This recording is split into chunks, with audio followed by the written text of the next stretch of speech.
Hello അസ്സാം വലൈക്കും welcome back. അപ്പോൾ വീഡിയോ ലേറ്റായിട്ടോ, ഹാപ്പി ന്യൂ ഇയറിൻ്റെ വീഡിയോ ആണ്, പക്ഷേ ഇടാൻ ലേറ്റായിട്ടുണ്ടായിരുന്നേ. അപ്പം ഇന്ന് ഞങ്ങൾ ഒരു നൈറ്റ് അഥവാ 12 മണി ഹാപ്പി ന്യൂ ഇയർ സമയത്ത് പുറത്തിറങ്ങാൻ വിചാരിച്ചിട്ട് ഞാനും അസും കൂടി പുറത്തിറങ്ങിയതാണ്. അപ്പോൾ പോകുന്ന പോക്കി നമ്മൾ ഒരു കടയിൽ കയറി നല്ല അടിപൊളി ചായയും സാൻഡ്വിച്ചും മുട്ടപ്പജിയൊക്കെ തിന്നിട്ട് നമ്മൾ നേരെ ലുലുവിൽ പോയി.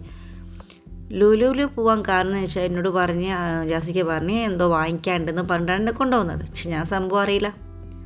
അപ്പം ഞാൻ വെച്ചൊരു കറക്കല്ലേ, നമുക്ക് അടിച്ചു പൊളിക്കാമെന്ന് കരുതി. നമ്മൾ മൂപ്പര് നാട്ടിലുള്ള സമയത്താണെങ്കിൽ നമ്മൾ അധികം ഈ ഒരു ഹാപ്പി ന്യൂ ഇയറിൻ്റെ സമയത്ത് ഒറ്റയ്ക്ക് പുറത്ത് പോകട്ടോ. കാരണം അന്നൊരു പ്രത്യേകത കൂടി ഉണ്ട്, നമ്മളെ വെഡ്ഡിങ് ആണ്. അപ്പോൾ മൂപ്പര് നേരെ പോയത് നക്ഷത്രയിലേക്കാണ് കേട്ടോ. അപ്പോഴാണ് എനിക്ക് സംഗതി ഓടിയത്. എനിക്ക് വെഡ്ഡിങ് ഗിഫ്റ്റ് തരാൻ വേണ്ടിയിട്ടാണ് മൂപ്പര് അവിടേക്ക് കൊണ്ടുപോയത്. അപ്പോൾ അങ്ങനെ കുറേ കളക്ഷൻ നോക്കി. റിങ്ങാണ് എടുക്കുന്നത്. അപ്പോൾ ഇത് നല്ല റിങ്, ഈ 2 ഉള്ളത് ഡയമണ്ടാണ് കേട്ടോ. അപ്പോൾ വിരലിട്ടതിൽ ഞാൻ ഒന്ന് സെലക്ട് ചെയ്തിട്ടുണ്ടായിരുന്നേ. അപ്പോൾ അതിൻ്റെ ബില്ലൊക്കെ പേ ചെയ്ത് ഞങ്ങളങ്ങനെ അവിടെ നിന്ന് ഇറങ്ങിയിട്ടുണ്ടായിരുന്നു. ഹാപ്പി ന്യൂ ഇയർ ആയാലും പിന്നെ നൈറ്റ് ഇറങ്ങാൻ ഭയങ്കര അടിപൊളിയാണ്. പ്രത്യേക ഒരു വൈബുമാണ്. നല്ല കളർഫുള്ളായിരിക്കും, നല്ല ലൈറ്റൊക്കെ ഫിറ്റ് ചെയ്തിട്ട് നല്ല രസമായിരിക്കും. അപ്പോൾ നമ്മൾ ഇവിടുന്ന് പിന്നെ നേരെ പോയത് നമ്മളെ ഹൈലൈറ്റ് മാളിലേക്കാണ് കേട്ടോ. പിന്നെ ഹൈലൈറ്റ് മാളിലായാലും നമ്മളെ ലുലു മാളിലായാലും ഇന്ന് രാത്രി 12 മണിക്ക് നമ്മൾ നൈറ്റ് ഷോ ഉണ്ട് കേട്ടോ, സ്റ്റേജ് ഷോ.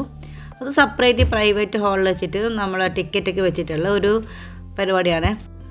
ഇവിടെ ഇന്ന് ഹൈലൈറ്റ് മാളിൽ ഹനാൻഷ തോന്നുന്നു വരുന്നത്. അപ്പോൾ നമ്മൾ അവിടെ ഒന്നും കയറിയിട്ടൊന്നുമില്ല, ചുമ്മാ കുറച്ച് പർച്ചേസിങ് ഒക്കെ ഉണ്ടായിരുന്നു, അതൊക്കെ ചെയ്യാമെന്ന് കരുതിയിട്ടാണ് നമ്മൾ കയറിയത്. അങ്ങനെ എന്ത് രസമല്ലേ, നമ്മളെ ഈ ഒരു ലൈറ്റൊക്കെ ഫിറ്റ് ചെയ്തൊക്കെ കാണാൻ തന്നെ പ്രത്യേക ഒരു രസമാണ് അല്ലേ. അപ്പോൾ നമ്മൾ ആദ്യം തന്നെ കുറച്ച് വേറെ പർച്ചേസിങ് ഒക്കെ ചെയ്തിരുന്നത്. പിന്നെയാണ് നമ്മൾ ഫുഡിൻ്റെ ഐറ്റംസിലേക്ക് പോകാൻ നിന്നത്. പോകാൻ മെയിൻ കാരണമുണ്ട്, എല്ലാവരുടെ കയ്യിലും ഈ ഒരു ഡ്രീം കേക്ക് ആയാലും കേക്ക് മറ്റേ ഐറ്റംസ്. ഞാൻ ഹാപ്പി ന്യൂ ഇയർ അല്ലേ, അതുകൊണ്ടായിരിക്കും എല്ലാവരും ഇങ്ങനെ കൊണ്ടുപോകുന്നത്. അപ്പോൾ ഫൈനലി നമ്മൾ അവിടെ എത്തിയപ്പോഴാണ് ഇതെന്താണ് എല്ലാവരും കൊണ്ടുപോകാനുള്ള കാരണം മനസ്സിലായത് കേട്ടോ. ഇവിടെ നമ്മളെ പുറമേ ഉള്ള ഡ്രീം കേക്ക് ഉണ്ടല്ലോ, നമ്മൾ പുറമേ നിന്ന് വാങ്ങുകയെന്ന് വെച്ചാൽ 500, 600 എന്നൊക്കെയാണ് വരാം. പക്ഷേ ഇവിടെ അന്നത്തെ നൈറ്റിൽ എന്താ പറയുക, ഒരു ഡ്രീം കേക്കിന് 150 ഉള്ളൂ. അതുപോലെ തന്നെ പ്ലം കേക്കിന് കാണുന്ന പോലെ 89 അങ്ങനെയൊക്കെ ഉള്ളൂ. കുറഞ്ഞ ഒരു പ്രൈസിലാണ് അന്ന് അവരത് കൊടുക്കുന്നത്. പിന്നെ നമ്മൾ പിസ്സ എന്താ പറയുക, കുക്ക് ചെയ്യാത്ത പിസ്സ ഉണ്ടല്ലോ സെറ്റാക്കി വെച്ചത്, അതും അതുപോലെ 90 റുപ്പീസ് അങ്ങനെയുള്ളായിരുന്നേ. അങ്ങനെ ഞാൻ അതിൽ നിന്നും 2 പിസ്സ എടുത്തിട്ടുണ്ടായിരുന്നു. പിന്നെ ഇതൊരു 1/2 kg കേക്കും ഉണ്ട്, 1 kg ഉണ്ട്. പക്ഷേ ഇതിന് 1/2 kgക്കാണ് തോന്നുന്നു നമ്മളെ 150 ഉള്ളൂ കേട്ടോ അതിന് പ്രൈസ്. മറ്റേതിന് 200 250 1 kgക്ക് വരുന്നത്. എന്നാൽ കൂടെ നമ്മൾ പുറമേ നിന്ന് സംബന്ധിച്ച് നോക്കുമ്പോൾ ഇതൊരു നല്ല ഓഫർ ഉണ്ടായിരുന്നു എനിക്ക് തോന്നുന്നത് കേട്ടോ. ഒരുപാട് പേര്, കാരണം നമ്മൾ ഒരു മറ്റ് സാധനങ്ങൾ പർച്ചേസ് ചെയ്തൊന്ന് റൗണ്ട് ചുറ്റി വരുമ്പോഴത്തേനും ഇവിടെ ഈ ട്രയൽ വെച്ച് എല്ലാം കംപ്ലീറ്റ് തീർന്ന് അവർ പിന്നെയും കൊണ്ടുപോയി വെക്കുകയാണ്.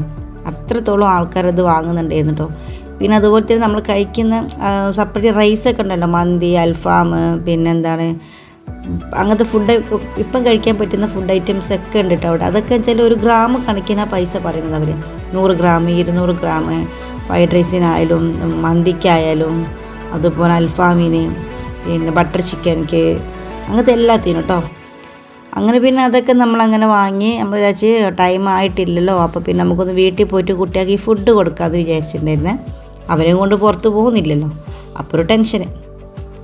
അപ്പോൾ അവർ വീട്ടിലെത്തി അവർക്ക് ഡ്രീം കേക്കൊക്കെ കൊടുത്ത്, അത് കൊടുക്കുന്ന കൂട്ടത്തിൽ തന്നെ ഞാൻ എന്ത് പണിയെടുത്ത് നമ്മളെ പിസ്സ കുക്ക് ചെയ്യാൻ വേണ്ടി വെച്ചിരുന്നേ. ജീമൂത്തിന് ഭയങ്കര ഇഷ്ടമായിട്ടുണ്ടായിരുന്നു കേട്ടോ. അങ്ങനെ പിസ്സ കുട്ടിയോടൊപ്പമൊക്കെ കഴിച്ച് കഴിഞ്ഞ് ഒരു 11:45 ഞങ്ങളിവിടുന്ന് 5 മിനിറ്റിൻ്റെ ഓട്ടോ ഉള്ളൂ വീട്ടിൽ, ഇവിടെ കോഴിക്കോട് ബീച്ചിലേക്ക് കേട്ടോ.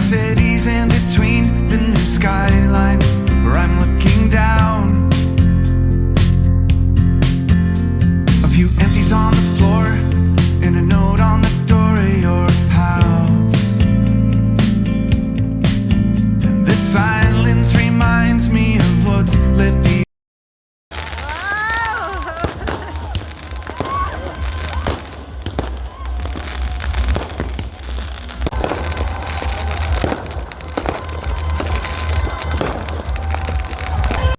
അപ്പോൾ എല്ലാവർക്കും വീഡിയോ ഇഷ്ടമായി എന്ന് വിചാരിക്കുന്നു. ഇഷ്ടപ്പെട്ട സപ്പോർട്ട് ചെയ്യാൻ മറക്കരുത്. ഓക്കെ, ബായ്, അസ്സലാമു അലൈക്കും.